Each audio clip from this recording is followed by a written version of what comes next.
বিখ্যাত নবীর সাহাবী হযরত আবু হুরায়রা রাদিয়াল্লাহু তাআলা আনহু তিনি হাদিসটি বর্ণনা করেন। রাসূল পাক সাল্লাল্লাহু তাআলা আলাইহি ওয়াসাল্লাম পবিত্র জবানের ইরশাদ করেছেন, বলেছেন, ইন্নাল মালাইকাতা ইয়াতুফুনা ফিত তরিক, নিশ্চয় আল্লাহর ফেরেশতাগণ রাস্তায় তওয়াফ করতে থাকেন, ঘোরাফেরা করেন। কোন এলাকাতে, কোন জায়গাতে দুয়ার ব্যবস্থা করা হয়েছে, কোরআন খানের ব্যবস্থা করা হয়েছে,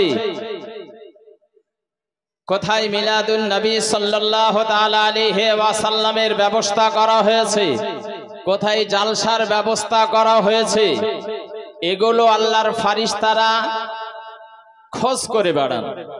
একজন আল্লাহর ফেরেশতা যখন জেনে নেন যে অত্র এলাকার মধ্যে অমুক জায়গাতে জালসা হচ্ছে, মিলাদ শরীফ হচ্ছে, বাদবাকি এলাকায় যতগুলো আল্লাহর ফেরেশতা এসেছেন তাদেরকে খবর দিয়ে দেন, তখন তারা চলে আসে। এবং এই রকম ধরনের মাহফিল যখন চলে তারা এসে এখানে বসে যান। শুধু শুধু কি তারা বসে না, তারা নূরের পাখা দিয়ে যতগুলো মাহফিলে মানুষ বসে থাকেন তাদেরকে নূরের পাখা দিয়ে ঢেকে রাখেন। জোরে বলা যাবে না? কি দিয়ে ঢেকে রাখেন? নূরের পাখা দিয়ে ঢেকে রাখেন। কতক্ষণ ঢেকে রাখবেন? যতক্ষণ মাহফিল চলবে ততক্ষণ আপনারা থাকবেন না, সেটা বলা যাবে না। এটা হুজুর বাদ দিয়ে বলেন, কারণ ওয়াজ ভালো না লাগলে আমরা উঠাউঠি করব, যাব, ঘুমাবো। ওয়াজ তো আমরা প্রত্যেকদিন ইউটিউবে আর ফেসবুকে শুনছি, আর কতটা সময় দিব, চলে যায়, আমরা উঠাউঠি করব। কিন্তু আল্লাহর ফেরেশতারা একজনও উঠাউঠি করবেন না। সে এসেছেন, শেষ দোয়া পর্যন্ত তারা বসেই থাকবেন। জোরে বলেন, আপনারা বসে থাকবেন? বলেন ইনশাআল্লাহ।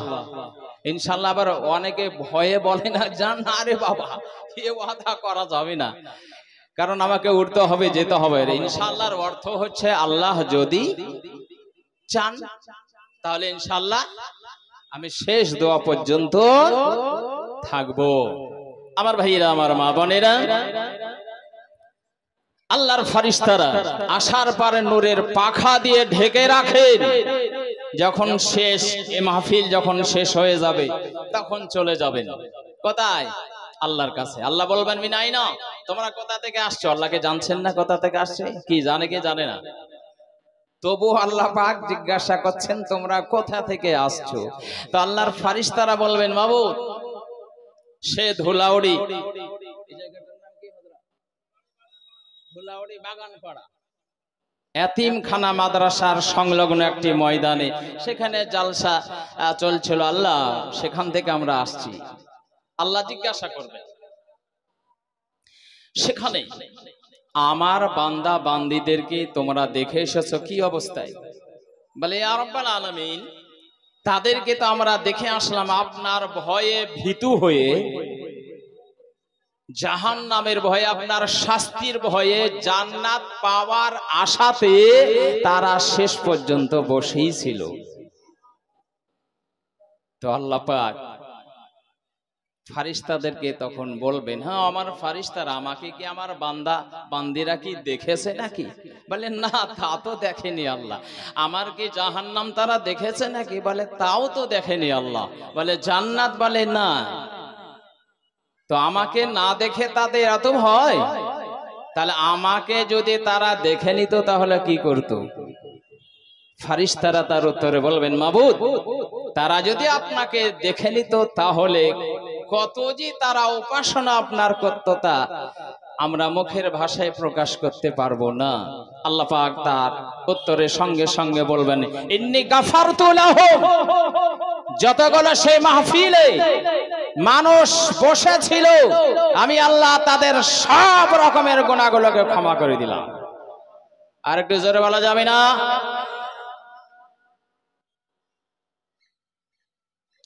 আল্লাহু আকবার, সুবহানাল্লাহি ওয়া বিহামদি। আল্লাহর ফেরেশতারা বলবেন, মাবুদ, ধুলাউড়ি বাগানপাড়া মাদ্রাসার সংলগ্ন ময়দানে যে জালসা হচ্ছিল, একজন মানুষ তো অন্যায় করে পাপ করে চলে যাচ্ছিল, ও বলল যে জালসা হচ্ছে তো একটা বসেই যাই, তো তারও কি গুনাহ ক্ষমা হবে নাকি? আল্লাহ পাক তার উত্তরে বলবেন, লায়াসকালাহুম আজালিসুহুম, যারা এইরকম ধরনের মাহফিলে আসবে বসবে তারা কোনোদিন ভাগ্যহীন হবে না, তারা সবাই ভাগ্যবান। জোরে বলে মুসলমান সুধী সমাজ। এই জন্য এ সমস্ত মাহফিলে আমাদের আসতে হবে। এই জন্যই তো আমরা এসেছি নেকি ইনকাম করার জন্য। আমার ভাইরা, আমার মা বোনেরা, আমি মূল আলোচনার দিকে এগিয়ে যাব।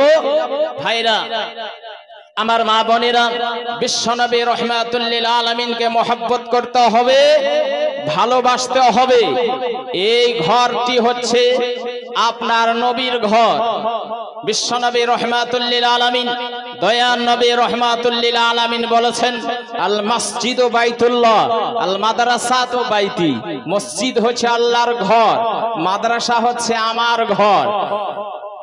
তাহলে আমরা একবারে মাদ্রাসা এবং মসজিদ লাগালাগি, এখানে একটা সুন্দর আপনার প্রতিষ্ঠান গড়ে উঠেছে, সেই দিকে আমাদের কর্তব্য হবে এলাকাবাসীর সহযোগিতা করা, লক্ষ্য করা। আমার ভাইরা, বিশ্বনবী রাহমাতুল লিল আলামিনকে মহব্বতের পরিচয় আমাদের দিতে হবে, ভালোবাসার পরিচয় আমাদের দিতে হবে। নবীকে যদি মহব্বত করি, শুধু নবী না, নবীর বংশধরকেও যদি মহব্বত করা হয়, ভালোবাসা হয়, আল্লাহু আকবার, খোদার কসম করে বলতেছি, সেই ব্যক্তিকে আল্লাহ পাক কোনদিন জাহান্নামে নিক্ষেপ করবেন না। এ বিষয়ে আপনাদের একটি ঘটনা উপহার দিয়ে যাই। রাহমাতুল লিল আলামিন হুজুর সরওয়ার আম্বিয়া সাল্লাল্লাহু তাআলা আলাইহি ওয়া সাল্লামের একজন বংশের মহিলা, তার স্বামী যখন ইন্তেকাল করলেন, কয়েকজন বাচ্চাকে রেখে সেই সাইয়্যিদা নবী বংশের একজন মহিলা, তিনি কি করবেন, গ্রাম ছেড়ে তিনি সামারকান্দ একটি জায়গা, একটি শহর, সে শহরে চলে আসলেন বাচ্চাদেরকে নিয়ে। এখানে আসার পরে আবহাওয়া খুব ঠান্ডা, খাবার কিছু নেই, স্বামী নেই, খাবার কি ঠিক মতন পাওয়া যাবে? নবী বংশের মহিলা তো বেহায়ার মতো হাত পাততেও পারে না। তিনি কি করলেন, আসলেন সামারকান্দে। আসার পরে মসজিদে বাচ্চাগুলোকে রেখে দিলেন।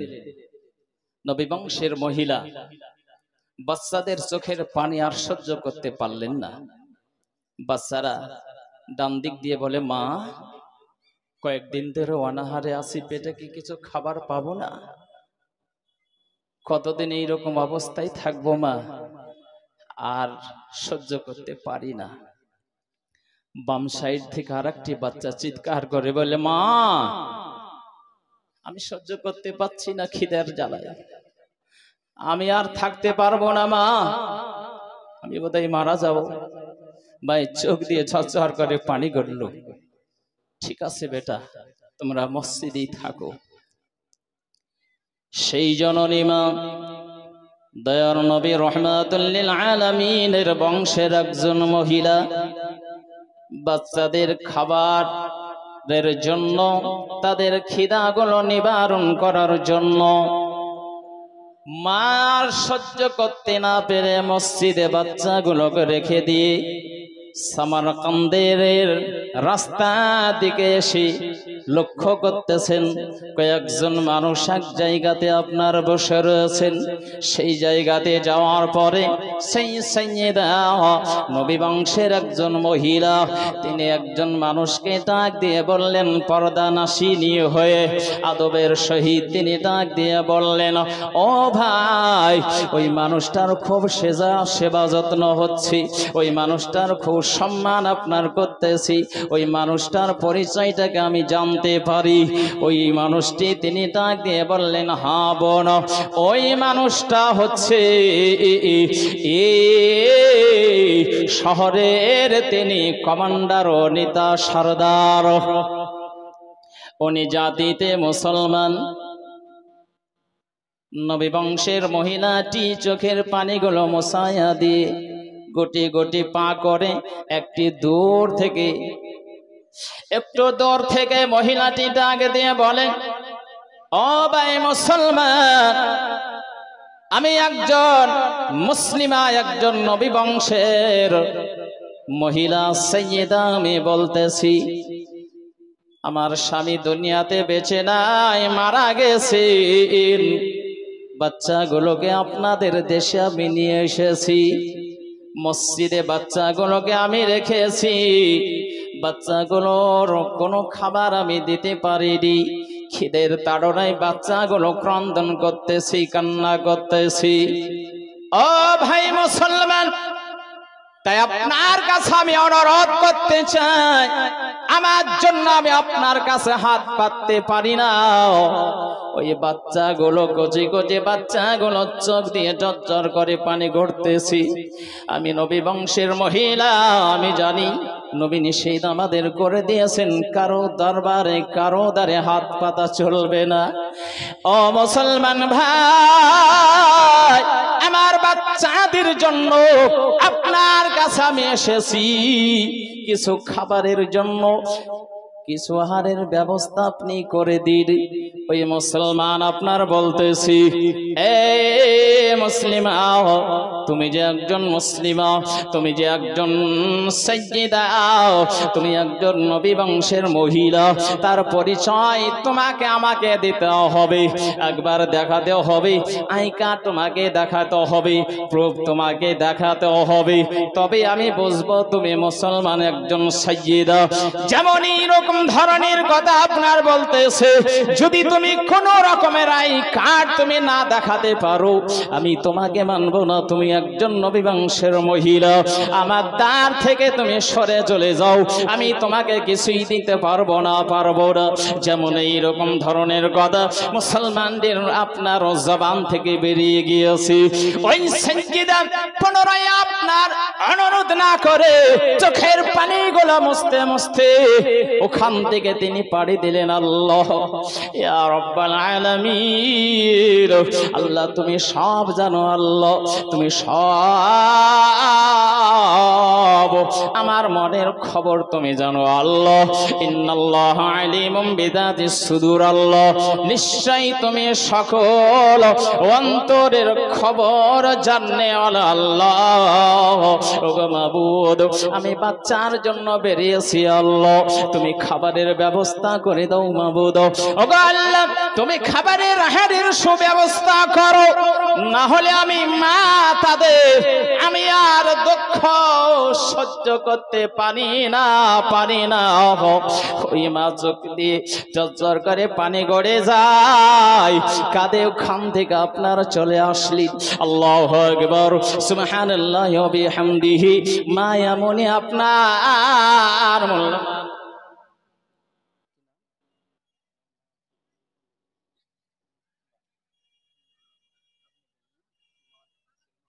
আল্লাহু আকবার, সুবহানাল্লাহি ওয়া বিহামদিহি।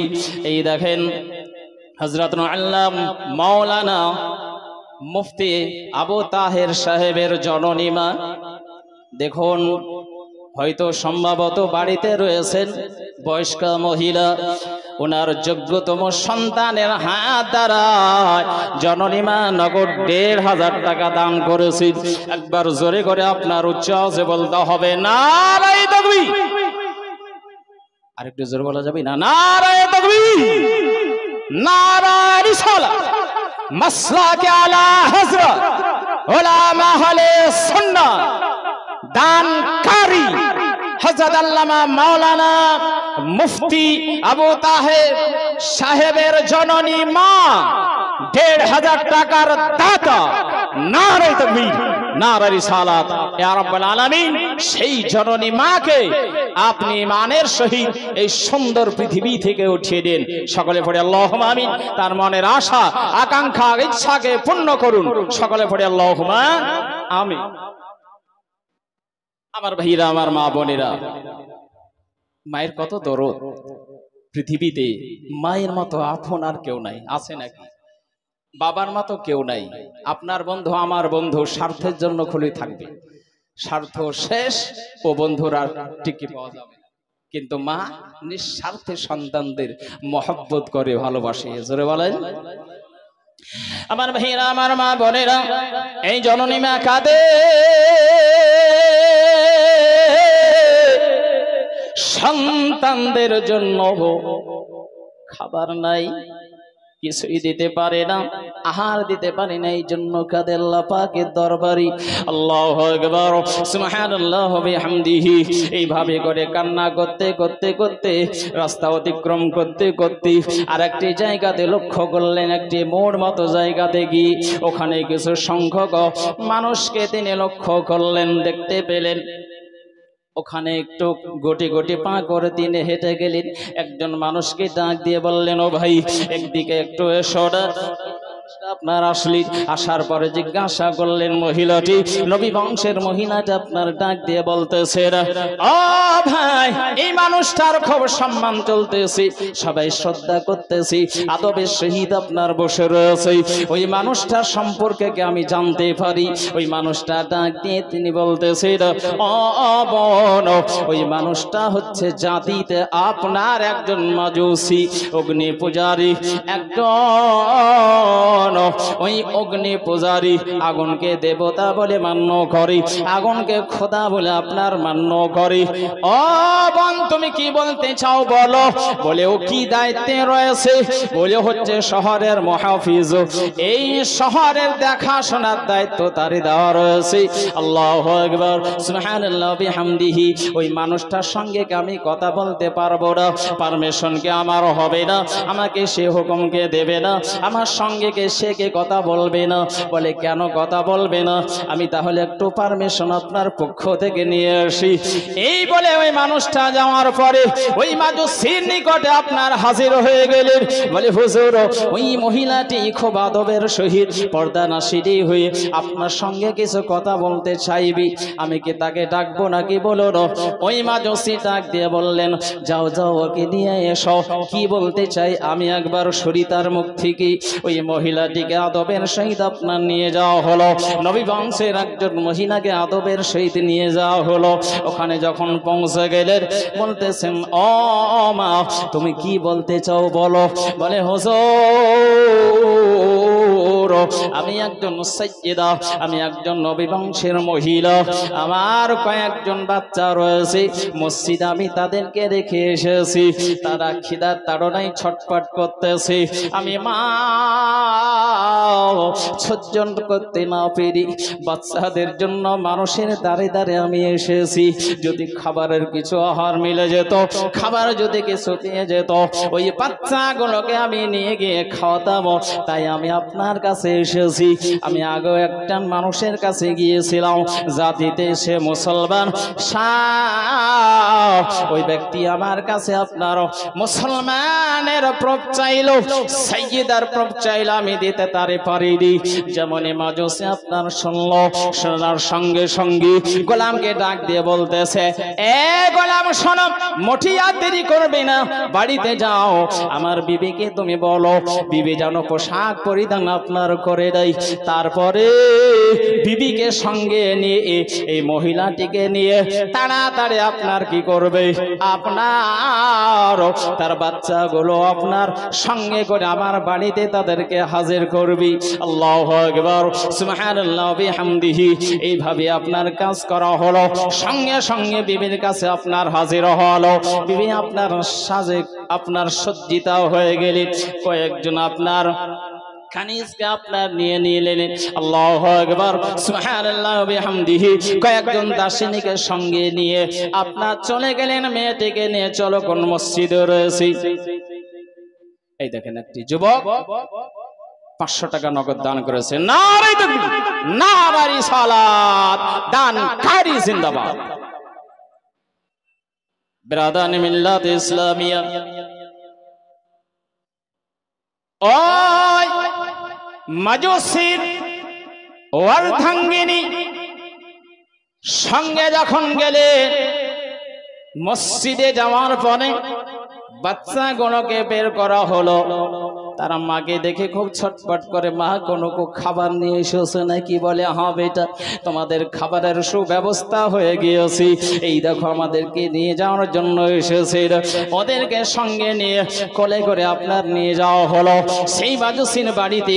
মাজুসি আপনার ঘরে ঢুকে বলতেছি, এ খাদিমা শোনো, ওই ঘরটা তাদের জন্য আপনার রেখে দাও, পার্সোনাল ঘর, ওই ঘরে কোনো যুবক যাবি না, ওখানে মেয়ে ছেলে ছাড়া কেউ যাবে না।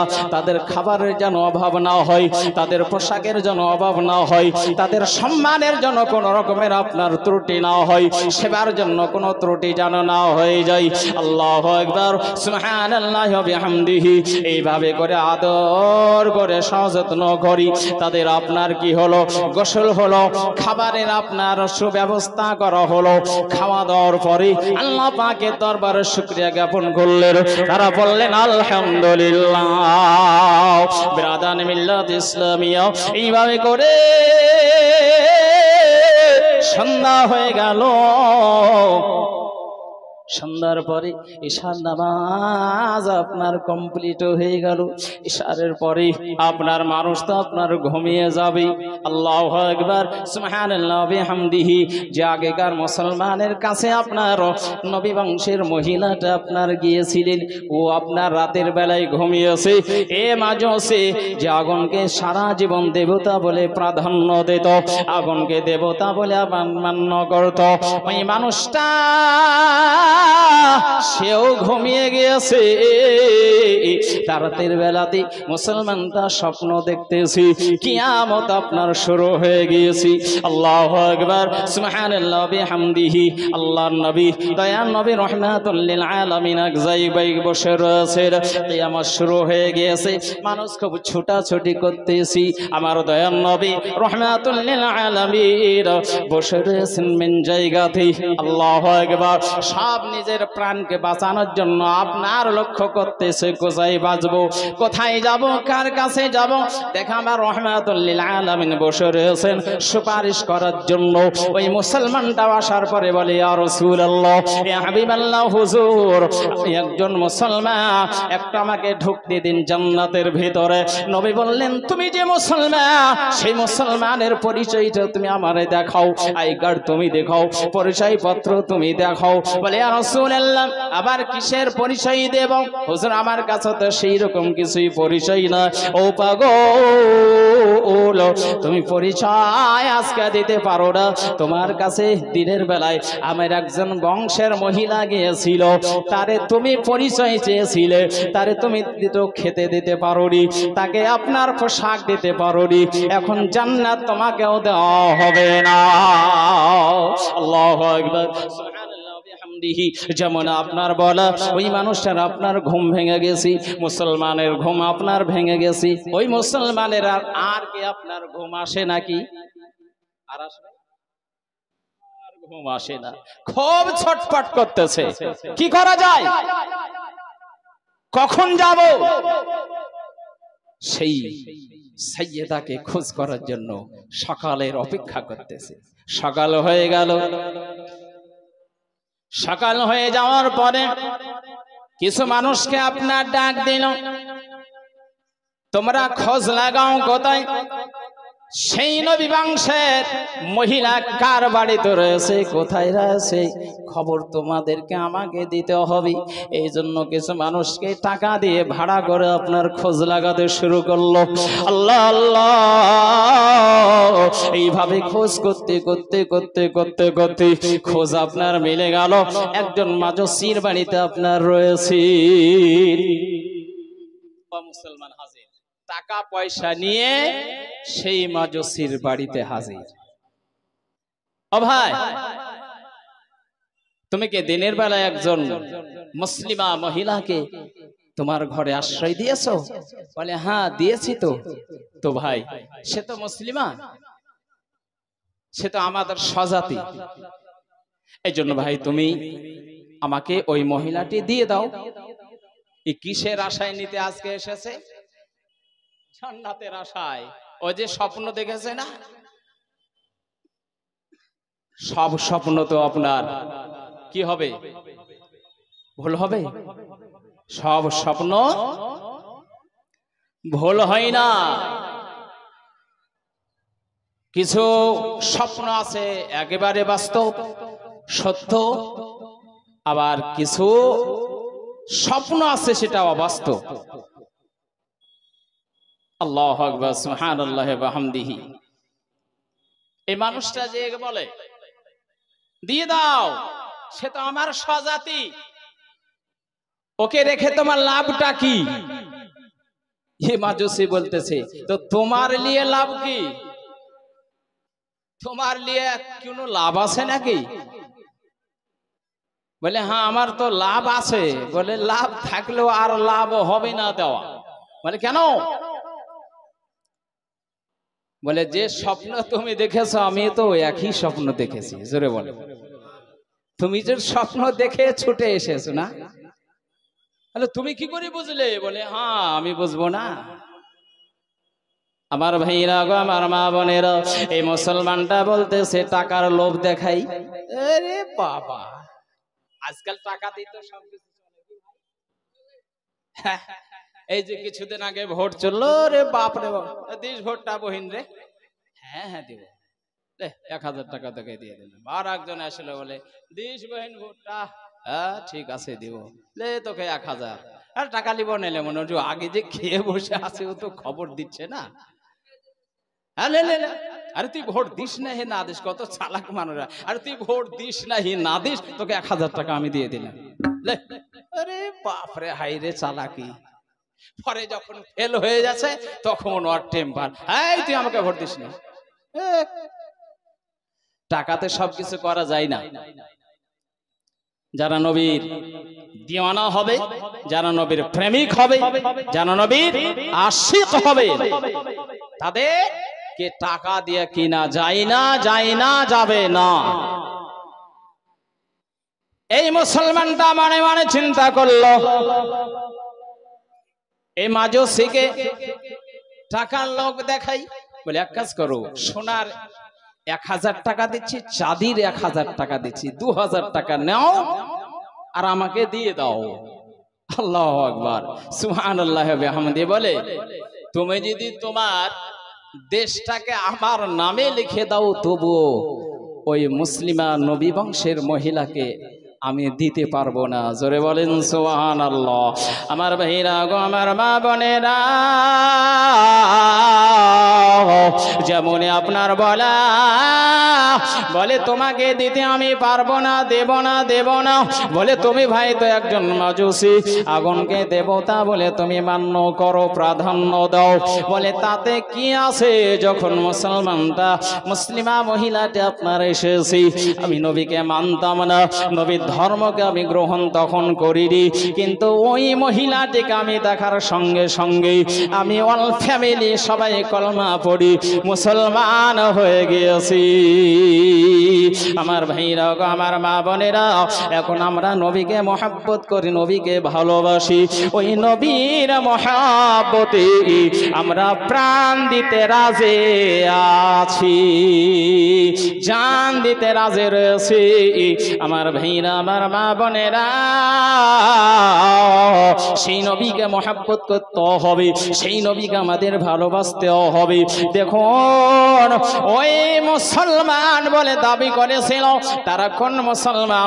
তারা তো সেই মুসলমান, তারা আপনার ইয়াজিদি মুসলমান। ইয়াজিদেরও আপনার কলমা পড়েছিল, তারাও কোরআন পড়তো, তারাও কোরআন তিলাওয়াত করতো, তারাও হাদিস আপনার পড়তো, শুক্রবারের দিনে তারাও আপনার জুমার নামাজ আদায় করত, তারাও রোজার মাসে রোজা করত, তারাও আপনার হজ করত, তারাও আপনার যাকাত প্রদান করত, তারাও আপনার কলমা পড়তো, তারাও আপনার নামাজ পড়তো। তাদের নামাজ আলাদা, আর নবীকে মহব্বত যারা করি, নবীর দিওয়ানাদের নামাজ পড়া আলাদা। আমার ভাইরা ও ছেলে আজিদে মুসলমান, নবীকে প্রাধান্য দেয়নি, নবীর বংশধরকে মহব্বত করেনি, ভালোবাসেনি। আমি আজকে মঞ্চে আমি দেখতে চাই একজন আল্লাহর প্রিয়তম বান্দা কি। ও আমার ভাইরা, ও আমার মা বোনেরা, ও আমার যুবকেরা, আমরা কত হাজার হাজার টাকা আমরা খরচ করে দিয়েছি, আমরা কত টাকা ব্যয় করে দিয়েছি। এই জায়গাতে যদি আমরা কিছু দান করতে পারি, এই টাকাগুলো কিয়ামত পর্যন্ত আপনার থাকবে, কোনোদিন এই টাকার ক্ষয় হবে না।